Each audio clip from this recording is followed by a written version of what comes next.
Hi, this is Katie McKnight for K-12 Teachers Alliance, and the subject of this podcast is getting books in the hands of kids. We know from the research in reading that the more kids read, the better they get at reading and the more independent and active they become as readers.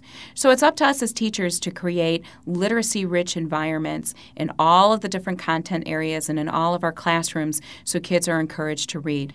So here are some tips to get kids into books. First of all, get a classroom library. I remember the first classroom library that I had. I always took it as a badge of honor when my classroom library was pretty drained and empty.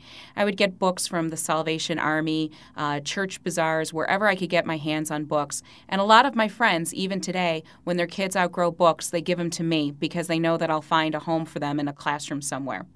So I've actually distributed many copies of Harry Potter and Diary of a Wimpy Kid to teachers that I've met all over the country.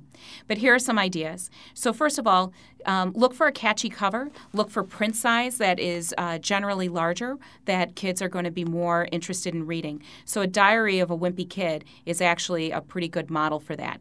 And also great visualization and something that looks like a graphic novel like Wimpy Kid or My Life as a Part-Time Indian for older kids really draws kids into the books. Artwork should be exciting and resembles the real world, and writing is not composed of longer or convoluted sentences. The books that also attract kind of reluctant readers should also have an acceptable literary quality. So something like The Book Thief or Esperanza Rising or Sahara Special have high interest because they're able to hook kids into the text within the first 10 to 15 pages. There should be interesting characters, but again, something that has a lot of characters in it can sometimes be overwhelming.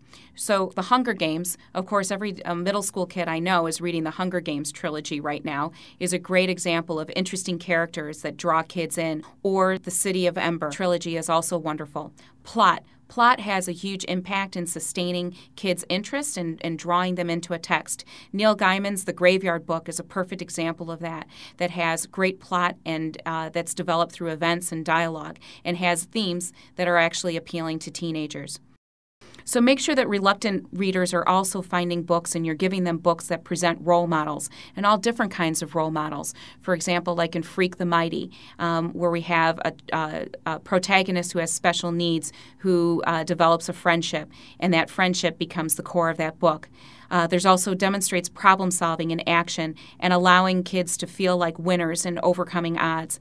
And also we have to make sure that there's relationships of all sorts that are represented in the books that we share with kids. And we also want kids to capture the intensity, the uncertainty of our lives in books. So another way that you can get books in the hands of kids is making sure they have a library card. I know it sounds basic, but you'd be amazed how many kids don't have library cards. And you talk about the books that you read and share books with your kids. One of the most inspiring teachers that I ever met was in Western Maryland. She taught 5th grade, and she had the lowest level readers in the school. And every time I walked into her classroom, the kids would immediately go over to her cart of new books and ask her about books. And I saw kids who had never really read before, never really enjoyed reading, were just so intrigued with reading and developed a love for reading because of this teacher.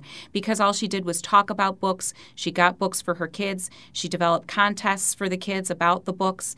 And she also allowed for student choices with the books that they read in her class, and she also kept current about books. So one way that you can keep current about books is actually just go on to Amazon.com and pull up the teen section or the young adult section, and you can keep current there.